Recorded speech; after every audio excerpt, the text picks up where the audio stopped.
All right, we're a couple minutes early, but I just thought I'd fire it up and see if we get some live viewers live at 5 for once.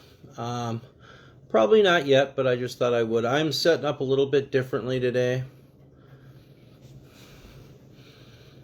You know, there's the birds back here, the little coffee corner. I kind of, because of that sun coming on. I really prefer the window over here, but I have to do something about that sunlight. Anyway, we'll just wait a little bit here. See if anybody pops in. If anybody caught any of the videos from earlier, the little farm update we did, got to see the goats and the chickens, so that was fun. Didn't get to see much of the baby chicks yet. We have some baby chicks and stuff too, and we are still working on incubating the eggs right behind me actually. So that'll be exciting to be able to post some videos about those eggs hatching. That'll be a lot of fun. I did take some notes today, and I got a little news today, which is kind of fun. Maybe. I mean, it was fun. I'm sure if you saw any of the lives from earlier, you know what, let's just get started. It's probably actually already 5. So,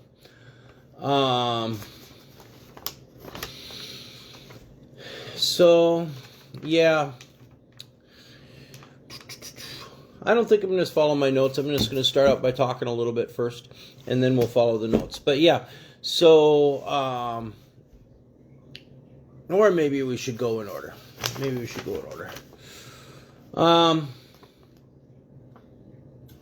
No, we'll stick with what I was going to say. So, like I said, just, kind of a quick review of some of the videos we did today. We did a little review of the Front Street Cafe, which is a spot. Hopefully this doesn't show up too bad. I got old man nose going on, so we did finally get a chance to stop by the Front Street Cafe today in downtown Brainerd, and had a wonderful lunch. He did let me know it was fine to talk about on our podcast, I guess, or live cast, or whatever you want to call it tonight, and I added to the post, and that's it. I was meeting there for lunch with Tad Erickson, who is one of our city council members, and he also is running for Anoka County Commissioner for the district that includes basically 210, south of 210, Baxter and Brainerd.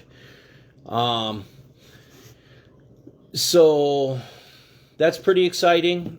He's actually going to be, so we got some of the inside info, which is really interesting. So Barrows is a name that a lot of people will recognize. So Barrows is kind of a little town out on county land right outside of town here, where we actually have a half acre by the racetrack there, or my daughter does, to be precise.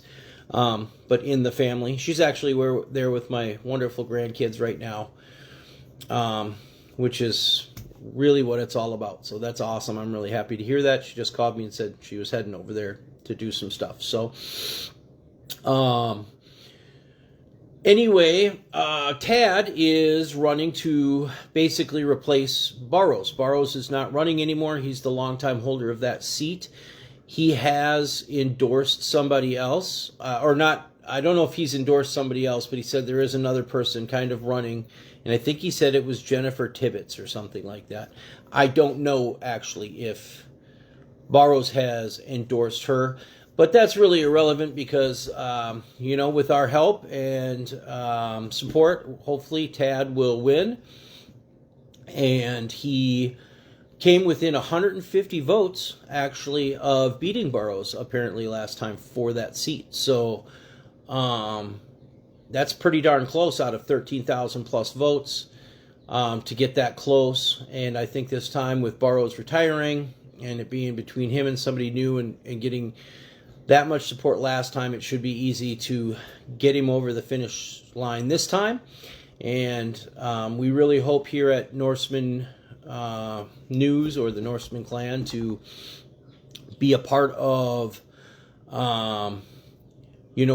hopefully will be the beginning of a long tenure for him, helping him win and begin hopefully a long tenure as county commissioner for our area. And I think that would be great if we could be a part of that. I have asked him if he would give us an interview. He's considering that. He seemed to respond positively to that idea. It was very important for him to make it clear that the position's a nonpartisan position. He's a nonpartisan person, and he does work here with the city and with the state on the highway planning and all that stuff. He's really quite an accomplished individual. Very respectable, very nice guy. Strong settler roots from actually the same area where my biological father, Petersons, are from, which was Russell, which is outside of, well, not Russell in particular, but also close to Marshall, Minnesota, which is where Russell is. And he told me his family's hometown there, but I do not remember, which I should. I'm usually really good at that, as it is important to me and many others. So I found that great. I found a lot of his ideas great. We had some really, really interesting conversations about goings on here in the local community with the highway planning, with the downtown growth, with the 72 unit apartment building, as if you saw the reel earlier, has apparently fallen through completely. That's not going to happen. Very disappointed about that. I thought that was going to be a huge boost, fantastic boost to downtown Brainerd. I would venture to guess Perringer probably didn't want to see that happen either, if he didn't own it, because he owns a lot of the property down there. I don't know if I shouldn't say that. I don't know if he had anything to any involvement in it. But he's not the most popular guy around either.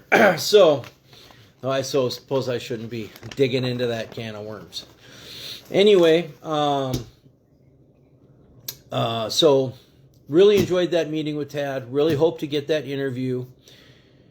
He just wanted me to be clear that I don't even know how much he knows of my content or looked at my content. I've actually met him through one of my daughter's boyfriend. I gotta quit doing the thing all the time, huh? That's gotta get annoying. Have to work on that. So he there I went again. So either way, really enjoyed meeting him, fully endorse him. Glad to see him running and hope to be a part of that. Had great conversations with him, and we should try to support him. Now we're going to move on a little bit. Well, I'll just call that my opening. Now, so we always have a little spiritual opening, spiritual topic for the week. And really, what I want to talk about this week is, I've been kind of Catholic curious lately and stuff, and I've been thinking a lot about that. And, I'm not super active in the church anymore as far as being Mormon, but I'm Mormon, and I'll be Mormon my entire life. I can't imagine being anything else. I have a lot of love and respect for other faiths, all other faiths really, including Judaism, even though that's kind of one of those hot topics these days. And Islam. That's actually, we're going to talk a little bit about Islamophobia in this episode, just because basically I just want to make it clear that the Somali thing, for me personally, has nothing to do with them being Muslim. I don't like that they're the kind of Muslims that tent up their kids and stuff like that. Other things too, big issues there, but primarily that has to do with the mass migration, the refugee thing, and them participating in all that fraud and all being on welfare. And I have addressed kind of the Islam thing before too, but I just wanted to reiterate that issue, is neither a race issue or a religion issue. Neither is anything I might say about Jews or or Catholics or anybody else. I don't have really anything to say about Catholics, but but you know, and I'm not saying I'm going to be active in the church again either. I don't know if that would ever happen, but like, you know, just when I think about it in my mind, you know, I'd rather take a bullet to the forehead than ever say that I'm not Mormon. So, you know, and I would, you know, if you put a gun in my hand and said, you got to shoot this Mormon brother of yours in the head, or we're going to shoot you in the head, I'd go to see my good Lord with a smile on my face, and would be happy to give my life for my brothers in Christ. So I love them always, and love the church always, actually, too. So yeah, though, you know, I just have, you know, different views about the church these days in general. So it is what it is. All right, so we're going to do that. That's just the spiritual thought for this week, is just my faith statement that I still believe that the Church of Jesus Christ of Latter-day Saints is the most Christian church and the truest version of the gospel. I still think that the Book of Mormon, by the way,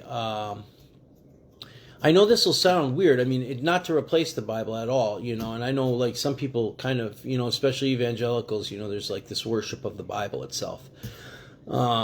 Even though they love to change anyway, I don't want to get into that though. But, you know, the Book of Mormon, if you just look at it as a literary device and say, okay, this was divinely inspired through a prophet, nothing will really draw you closer to Christ than the Book of Mormon, in my opinion.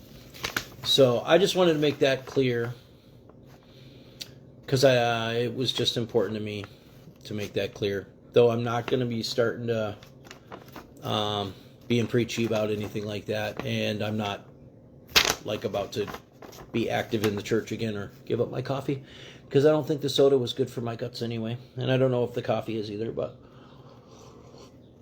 and originally it was don't drink hot and cold drinks, you know. But ultimately, when it comes down to it, it's hard for me to be active in the church because I'm a very honest person. I never was dishonest about anything, or, you know, especially like with the church or stuff like that.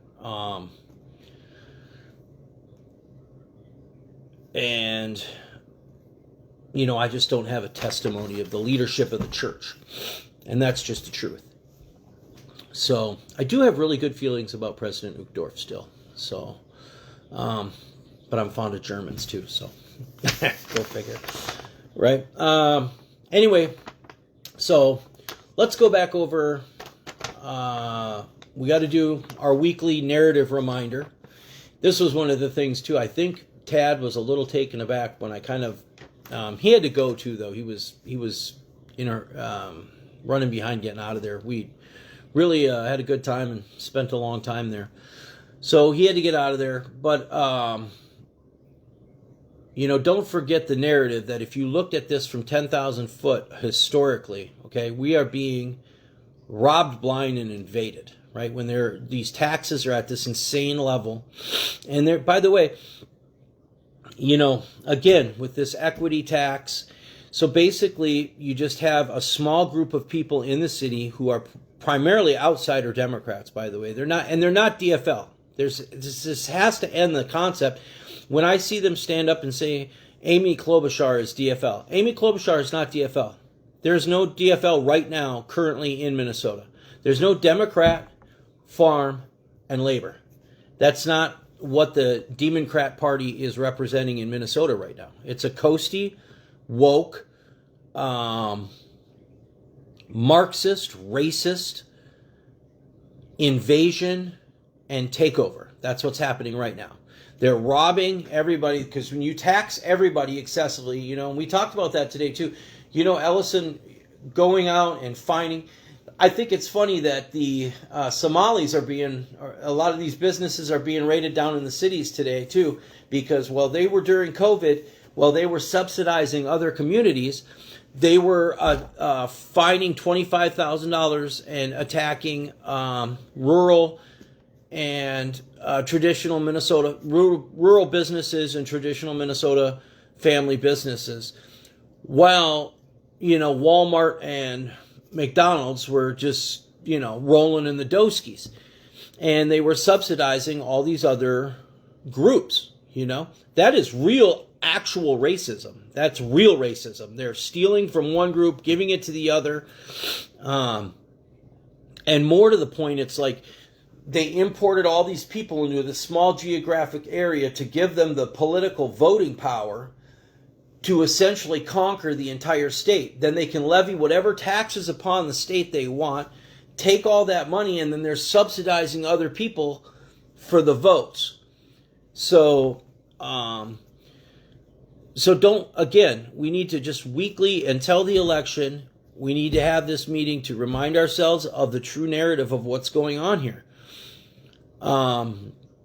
We are under an actual Marxist attack, like a organized Marxist attack coming from outsider Democrats. And then we've got some people who are still pretending to be DFL, like Amy Klobuchar, who are traitors, who are really traitors. And again, I don't want to get in, I want to be a little sensitive with Penny Flanagan, who, because she supposedly represents the Native community with her, little faux Native earrings. I mean, she doesn't even look Native, and her name is Flanagan. So she's as Native as her faux earrings. Where does she get her faux Native earrings? You know what I mean? So, but anyway, I'm sensitive to that topic. I think everybody is in Minnesota.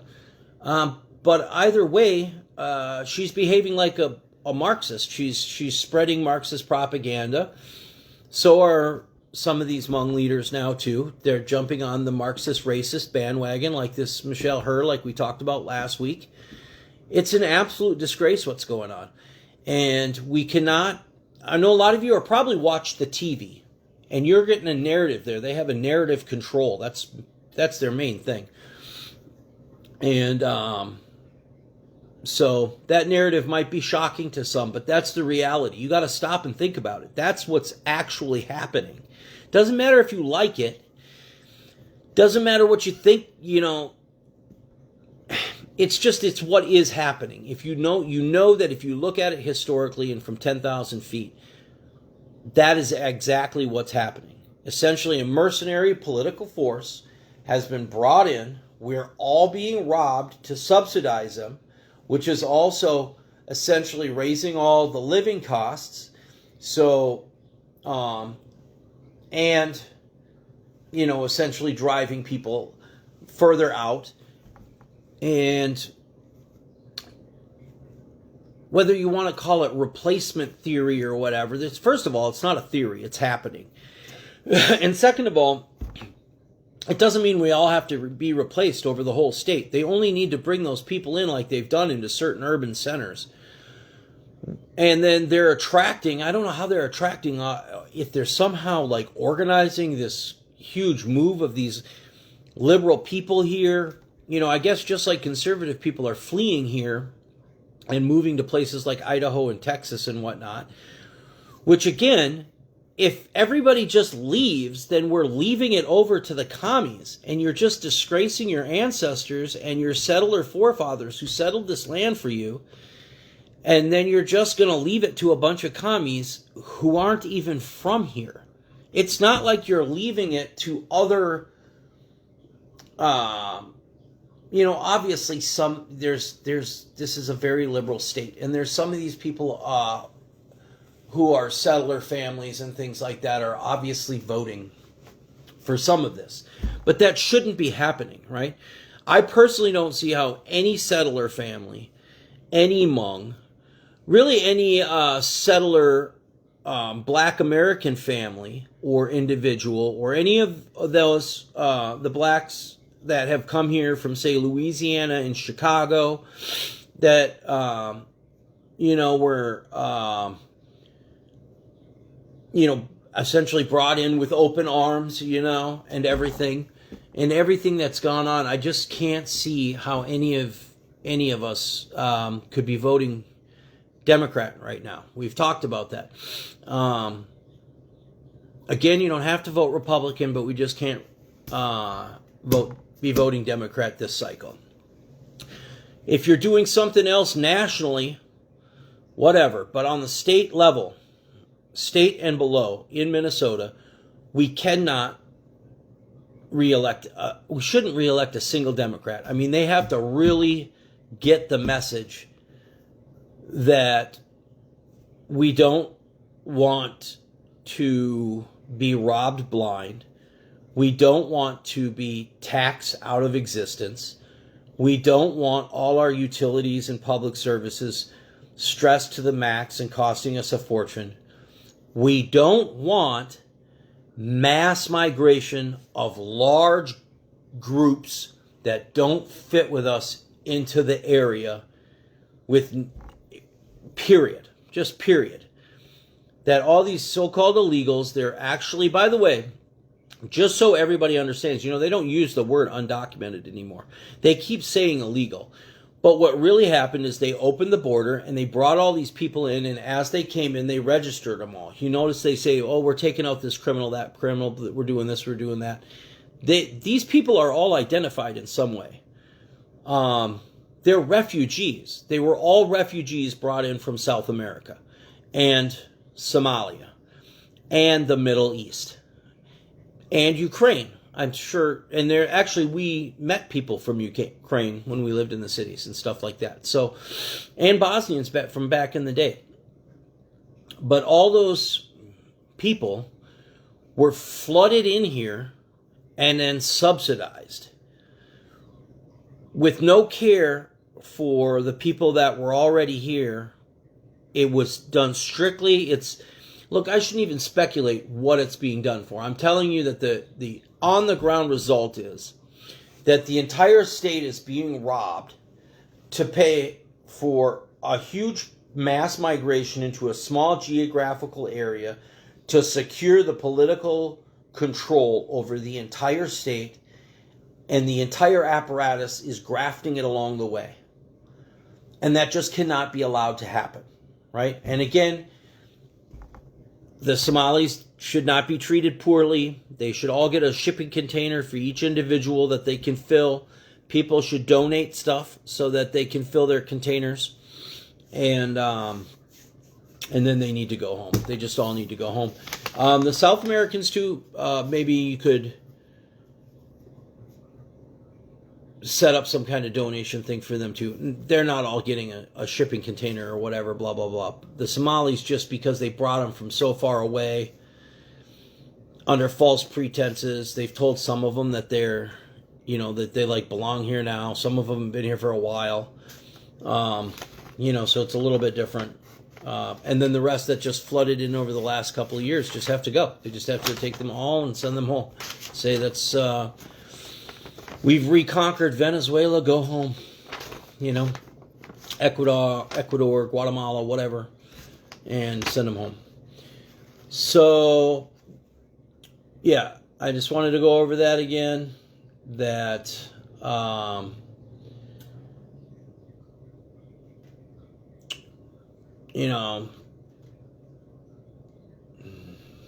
went over all that. We talked about it's not DFL anymore.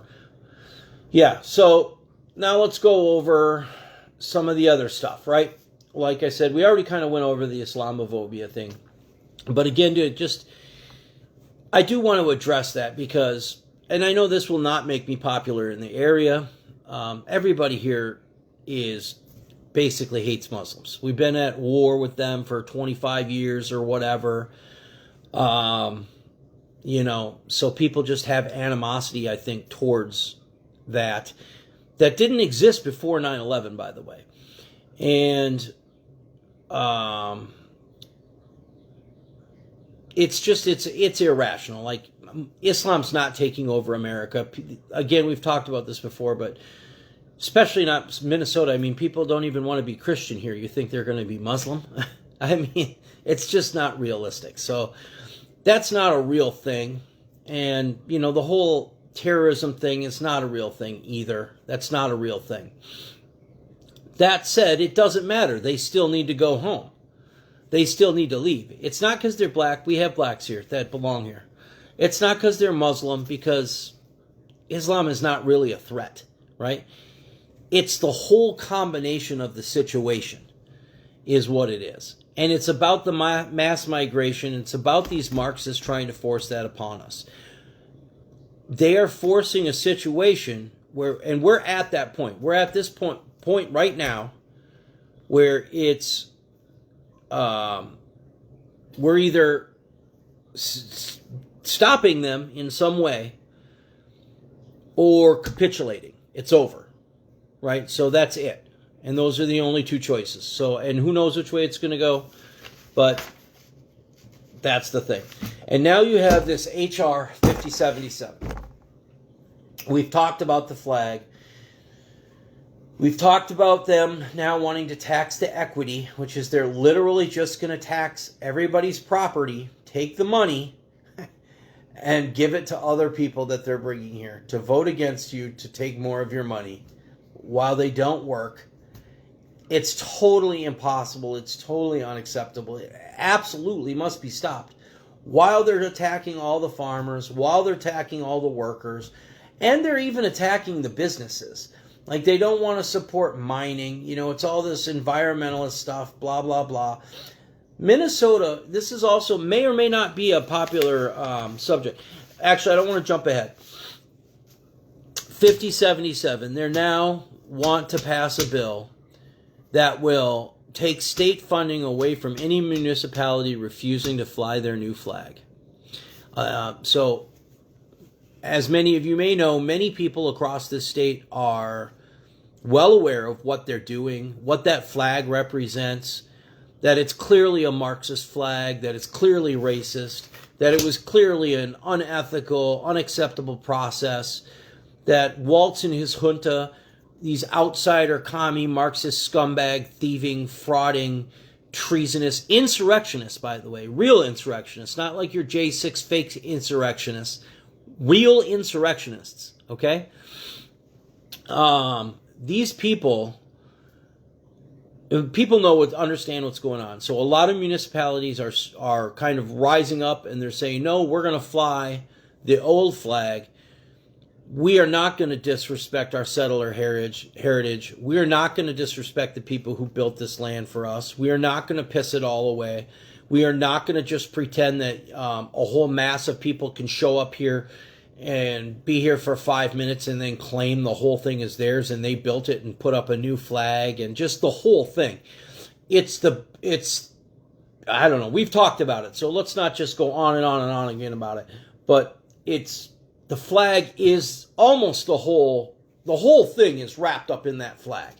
And now they want to use the power of the state again, just like they did before during COVID, fining people and stuff. Just like they attacked businesses here in the area with the road work and stuff like that. I'm not going to get into that and start naming, but everybody around here knows what happened there.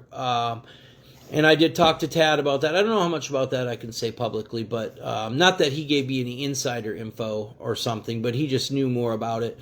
And, our local company here is back getting contracts for the highways and stuff, I don't know for sure, but I know some people at that time that lost work that would drive heavy equipment for them or trucks, and that's probably because Ellison and Walz and them and the Democrats were attacking that family and those businesses and the anything rural Minnesota. They're trying to take and steal and attack. They hate us. They hate you. They hate you. They want to steal all your stuff.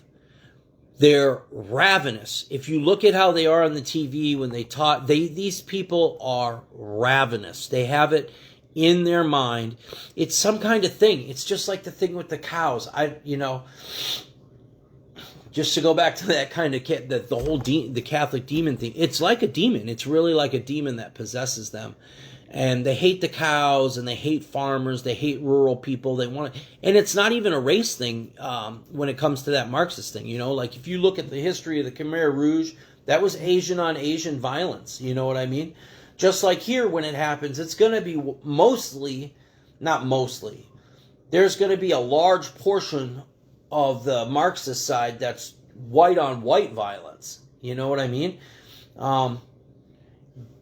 I would hope and assume there would be a large portion of the minority groups that also would be opposed to the Marxists, I assume, especially the Black Americans and the Hmongs.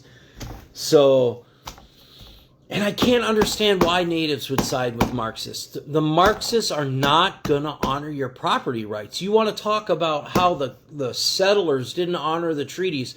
Do you think if a bunch of Marxists take over, they're going to give a crap about your treaties? It doesn't make any sense. You know, Penny Flanagan is probably going to make some deal with the Marxists that benefits just her family and friends within the tribe to the detriment of everybody else in the tribe. That's how communism works. You know, that's why you need a republic with rules. We're not going to get into fundamentals right now, but it's obvious, right? It's obvious. So, yeah, so that'll lead us into also the BWs, you know, the Boundary Waters Canoe Area. That's been a big topic this week. That bill also passed federally, and Trump signed it, and it's all about this mining. Okay, so the whole argument here is somehow, even though, by the way, the mining's not on or in the protected areas, it's outside of the protected area. And it's in the watershed. It's going to contaminate the water. It's going to do this. It's going to do that. The state was built on mining. So you think the mining is going to destroy the water, then why isn't it already destroyed? You know what I mean? Oh, it's this kind of mining. Look, they're going to make sure, as much as humanly possible, that it's done right. Okay? Certainly much more than if it was done in some other third world country. You know? And then I see people on the threads and stuff talking about, oh, we don't need copper, we don't need this. This is what I'm talking about. This is why the DFL, which there's no DFL, needs to lose the next election completely and totally. These people are retarded. They're retarded. People, we cannot have the state led by people that are retarded. You can have people out protesting and stuff like that. And you want that. You want debate. You want discussion. But you cannot hand the state over to a bunch of thieving Marxist retards.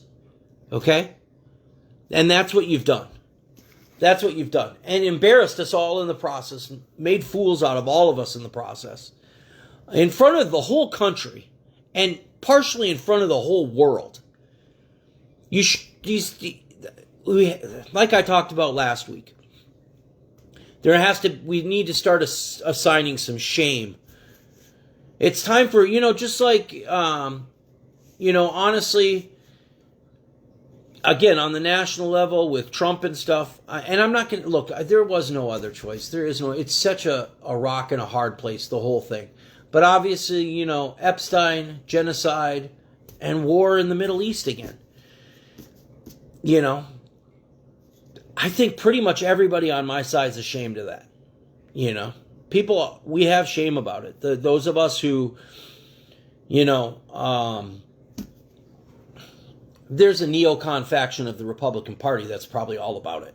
But we thought we defeated them. Or not defeated them, but, kind of. Because, in a two-party system, you have a bunch of factions within each party that are vying for the control of the party. And, from a libertarian, populist perspective, we thought we had gotten somewhere. And he might still turn out, I don't know, this hopium. Hopium. It is what it is. So that's and we're going to talk about the Trump assassination in a minute. That's just kind of, we're going to get to that, because honestly, is that really, I don't know, is that everybody's, I don't know. So,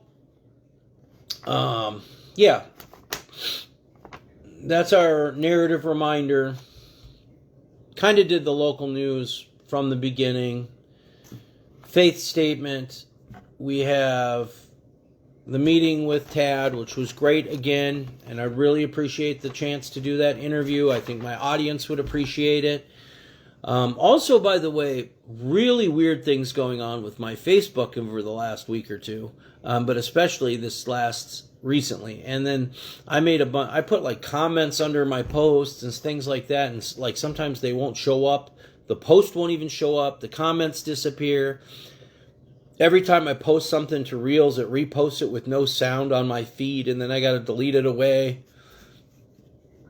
My feed doesn't autoplay all the I like to share the content so you guys can scroll. If somebody happens to go on there, can scroll through the feed and enjoy the content and the theme of the content, and not have to sit and click on each one. So I don't know what's going on there with Facebook, or if something's going on just because of my content or what I'm sharing. I certainly think that I've been throttled. My numbers have gone down kind of recently, even though... So that's the other thing. Like the numbers, it looks like it's almost like they're lying to me, because they'll say the numbers, it always says basically like 100 views, but really it's not 100 views. I've got way more views, and then I'll get comments and likes, and I'll see people watching, but then it disappears. And these are people that aren't like from my friends. I'm getting reach in the community, and I'm just saying there's a lot of evidence that I'm getting reach in the community through who's seeing it, interacting, things like that. But it's not popping up in my statistics, which is weird, So it should be popping up in my statistics. Also, I tried to boost a post, and it didn't let me boost the post, or something was going on there, because if I do get the interview with Tad, I want to boost that post locally so people see it, to help him out in his campaign and stuff. So, and again, me endorsing him doesn't mean he's endorsing me or any of my ideas, and I'm well aware that some of my stuff is probably controversial, or goes against the... I actually don't even know what narrative you guys are functioning under anymore, because I don't watch the TV.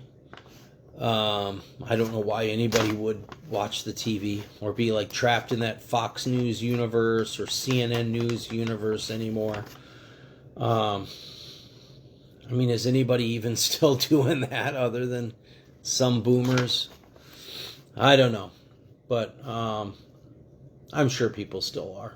But I'm not in that. So I really don't know what your guys' narrative is. I know what I see in real life in front of me. So we did the farm stuff also.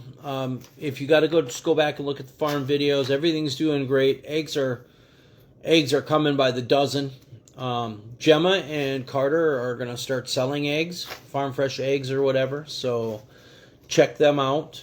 I think they're going to be $3.50 a dozen. We are getting monster eggs, by the way. I've been doing birds and eggs for ever since I was a kid, and I've never seen it. We're getting eggs like the size of my hand. I don't know what's going on. It's pretty cool though. Huge variety also. Super healthy. Everybody's really cool, I guess, out there over at the farm, and the birds roam the woods there and everything, and they're feeding on the nature.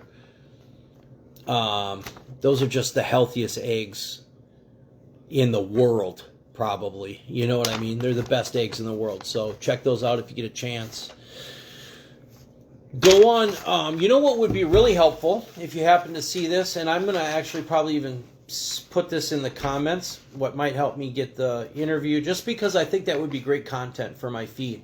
I've done mostly just promote the downtown Brainerd area and the local Brainerd area, the nature stuff, the drives and stuff. That's been my focus in the past, and now I'm doing more political content recently because of all this, just finding out all this craziness is going on, and it's just to the point where everybody and their mother needs to be involved. Everybody and their mother needs to come out and say, no, we're not doing this. Hit the brakes. Let's go back to what we know works. Let's go back to electing competent rational, normal people, right? Yes, we want I'm not normal. I don't even know. I'm so far from normal, I can't even see it, with or without the glasses.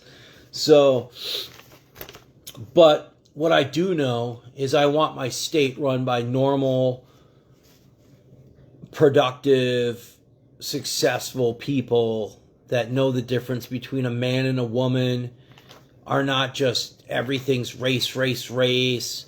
Just the basic stuff we all seem to used to know that is just disintegrated into this soup of insanity that nobody wants, nobody here. So I don't know where it's coming from. And we need to just reiterate that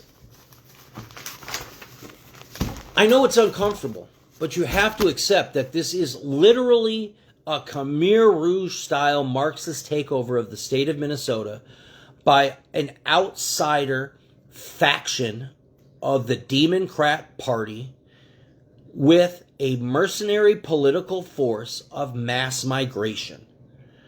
Mass migrant force of people that are just stealing from us. Okay? If you bring 100,000 people here and they don't want to contribute, and you give them a bunch of legislative positions and they're taking all the money while you're taxing all of us, you're stealing from us. You're stealing from us, and you need to stop stealing from us. You need to stop regulating the living crap out of everything. You don't have a right to decide we're all going to use electric bikes.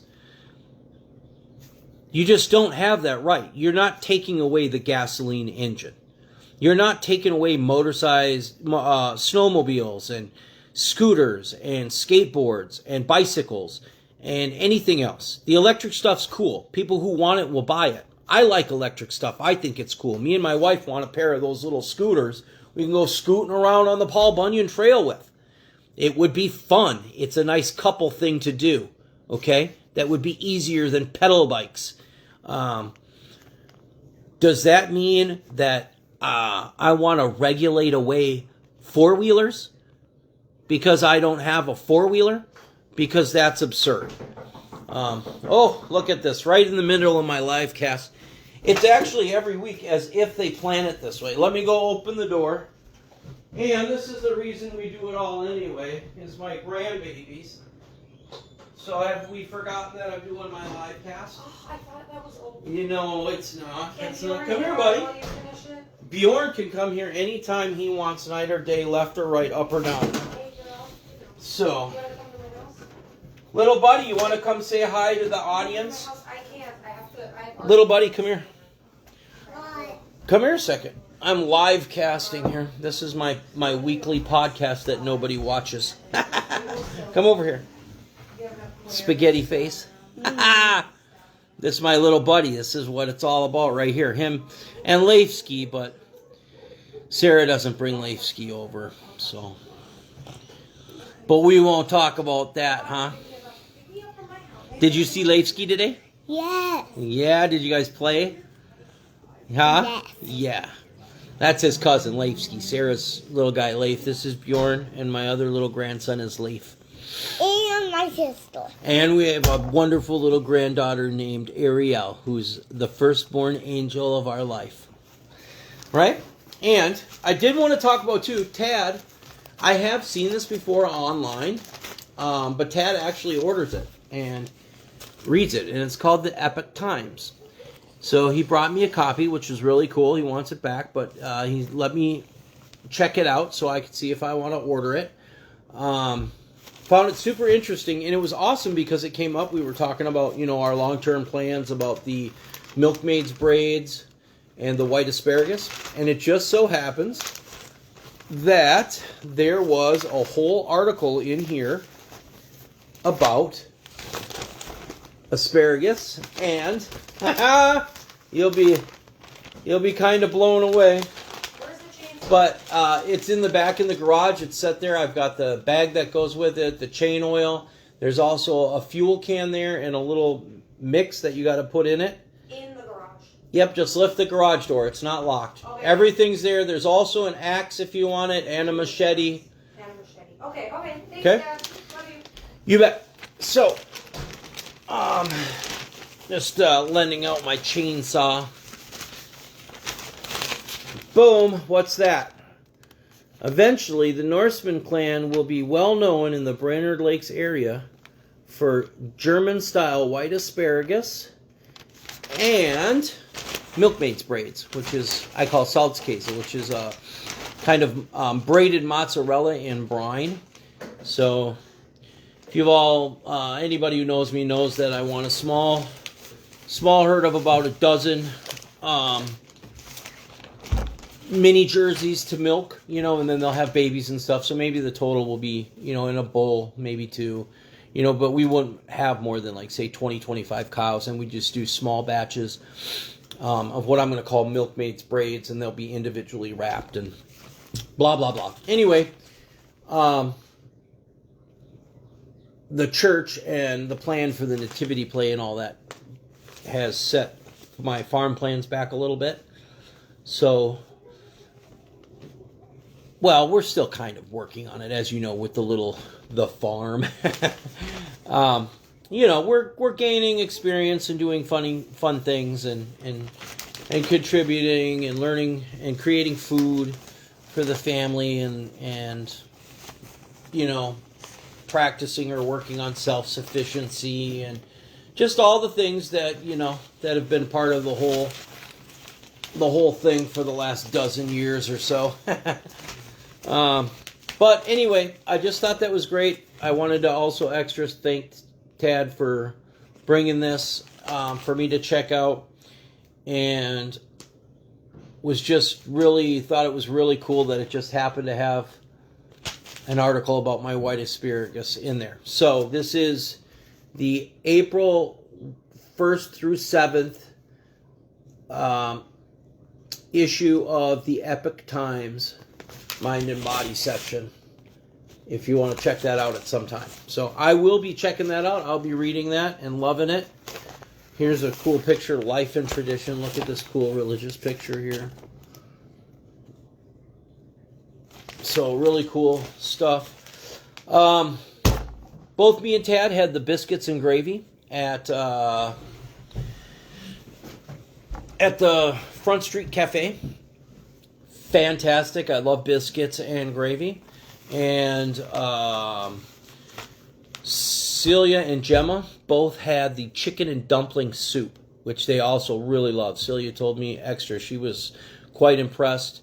And you know that Celia is like this soup chef. Like, if she says your soup is good, your soup is good. Because this woman can walk into a random kitchen somewhere and like smell the air and just dig in your kitchen and make the greatest soup you've ever had. So with stuff in there you didn't even know, and you're like, what is this even? I don't know what this is. Or salads. She can do that with salads too. It's amazing. That's my wife and not the cafe. So the Front Street Cafe, though, amazing chicken and dumpling soup. Great service. We talked to the owner. Actually, so I had thought that maybe it changed hands because it was closed for a while. They were actually closed because they had a fire upstairs in the building up there. Perringer actually owns that building, and he rents the upstairs. There's an apartment up there, and there was a fire up there, and that's why they were closed for a while. But they are open back up, and we really enjoyed them having us there for lunch today. And we enjoyed our meeting today. Had a great stop by the farm, and yeah. So you got to be introduced to my little buddy. What's up, buddy? Where is my swan? Your what, bud? My Swan?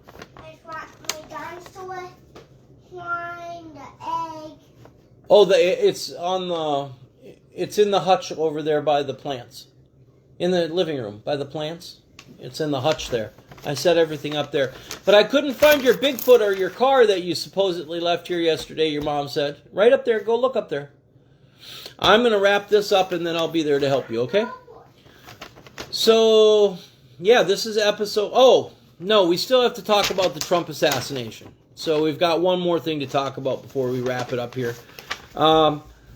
look, I know there's all this speculation online. Is it fake? Is it this? Is it that? I actually don't think so. I did a lot of research on that this week for you. And the best explanation I got actually was from Alex Jones, who explained exactly what happened and the whole layout and stuff. He did an interview on another guy's show, a Navy SEAL guy's show. That was really good. I shared that in my feed, so if you want to go check that out, it's there. The long and short of it is, if you think that there was like a shooter in there, then yeah, it looks fake and staged and stuff. But what people are not understanding, and what, I had to explain kind of to Celia too, but so if you imagine there, how could I show you the layout of it? But essentially, if you imagine there's like a theater there, right? And they're up on the stage, and there's like your seats around, and then there's seats around up here, right? So there's like a floor, and then another, like a balcony almost. But the balcony was the ground level. So they're down, and they're on the stage, and there's an entrance here on this side. Probably one on this side, too, is what I would assume, because I've been in theaters like that, and there'll be one on each side, and you come in. Trump's over on this end, down here by the stage. Vance is over here by the stage. And up here is the entryway where the guy comes, and it's actually outside the building. So he's got a fold-up shotgun. He comes over by the entrance. He kind of that was a little unclear. Was he in a closet or just in a corner? He ducks in there, he pulls it out, unfolds it, then he charges the checkpoint, shoots at one Secret Service agent, supposedly, but the vest stopped it, and then he is somehow gunned down or brought down right there at the entrance, essentially. So within 50 feet of the entrance, and it's like 100 feet to the entrance of the actual ballroom itself, which would be up on a balcony. So you can imagine if you're sitting here and you got Trump and Vance and them down there, and the sound is coming this way, and you see these guys. Yeah, Vance shoots up right away, and they come out, they grab him, and they yank him out. And you're like, look, they grabbed him and yanked him out, but Trump, they're kind of, everything's iffy over there. That's because he's over here. So if you're in a ballroom with a big thing going on, it hasn't totally started yet, so it's talk time, right? Everybody's chattering. There's tons of noise and dishes and waiters and waitresses and people in and out and all this stuff going on. So you can imagine if you're Vance sitting right here, you're going to hear, and your security is going to hear that sound. And these people over here, just like Trump and them were looking, they'll sit there and they'll be like, we kind of hear it, but is that dishes breaking, or what is that exactly? Yeah, that's probably definitely gunshots, but you're not seeing anything. So there's nobody in there shooting at Vance or Trump or anybody. He's up in a hallway, like basically halfway between the entrance of the ballroom and the outside entrance of the building, kind of in a hallway. So the sound is coming down. So it only makes sense that, yeah, Vance would hop up, because it's, how sound works. It's like coming right at him. And his security would react a lot quicker because they're hearing it. And there's the entrance right there. There's almost probably like a line of sight. But Trump and them are over here. And there's a lot of noise in between. They're not in a line of sight, direct line of sight. It's over at an angle. They're not hearing it the same. And when you understand that that's what happened, that there wasn't like a shooting attacker in the ballroom, then you see that it wasn't fake, right? I don't think it was fake. Now, could they have theoretically kind of like staged this thing outside there? I mean, maybe. It doesn't look that way. It doesn't look that way to me. And I don't think it was staged. I think that they immediately went, hey, let's use this as an excuse for our ballroom. That is an interesting coincidence for sure. And I'm not a big coincidence guy, obviously. But in this particular case, I don't think, and honestly, they say, oh, it was a third assassination attempt. It was. But kind of like the golf course thing, at no point was there an actual It wasn't like Butler. There was no actual like attack on Trump or anything. It never even got to that point. The guy got passage. They say, everybody's second guessing the Secret Service and all this. I mean, they had an entry point. They had a hallway. They took him down right away. Hey, Grandpa. It's almost like a non-story, to be honest with you. Yeah, bud. I can't reach. Always have time for the young man. I can't reach the bullets for this. I'll get them for you in just 1 second, okay? Can I wrap this up? This is my last topic. Then we're going to wrap it up. Yeah, so that's my take on the Trump assassination. I actually don't think it was faked at all. I don't even think it's like that huge of a story. It's similar to the golf course thing. It's a story for sure. But it seems like it kind of is what it is on face value. That's my take on it. So, and the other thing about Butler, I know I've said, because I have been thinking lately, there's some weird stuff about that too. But if you remember, you even can kind of see the bullet, because at that point, it's a 5.56. I think it was at 150 yards maybe. So the bullets, by that point, it's lost some energy and it's traveling. You actually see it in the video. Also, people got hit and another guy died. I mean, it just seems, super, I don't know. I honestly don't think that was really faked either. I just don't think it was faked. I don't. So, and I do believe that everything is part of God's plan here, even our lives and stuff. That's why when things don't work out the way you don't like, sometimes it's tough and you're like, well, this sucks and I don't understand, why God would do this or whatever, if you want to put it that way. But in the end, you can't really question it, and it just is what it is. So we do have free will. I'm not a, what do you call it, a Platoist or whatever. But God's in control of it, and for whatever reason and whatever's going on there. The weird thing about that is when you look at Butler, and he was literally doing the immigration thing at the time. That's the other thing I don't really get. I would think if Trump, being Trump, the way that assassination attempt went down and the Lord protected him, myself, I would take that as a message is like, God's protected me because he wants me to do this mass deportation. That's the way I would see it. That's the way I saw it. Now, that could be something that was like orchestrated to send that message for the election. Like he's going to be divinely inspired to carry out this thing that they keep saying they're going to do and keep not doing. But then he gets in and he doesn't do it. He doesn't do it. It's not happening. So, you can't just go from mass deportations to mass amnesty. And, again, that's not a moral position. Mass migration is not the moral position. It's a brain drain of the country where the people are coming from.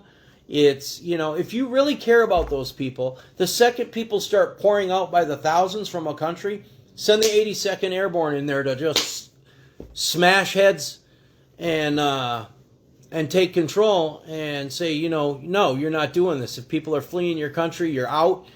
Just like we just did in Venezuela. Like, again, so there you go with Trump. On one side you got all this. On the other side, I'm a Don Rowe doctrine guy. I like it. That's, and that's manifest. That's part of, that's what it is. So, yeah.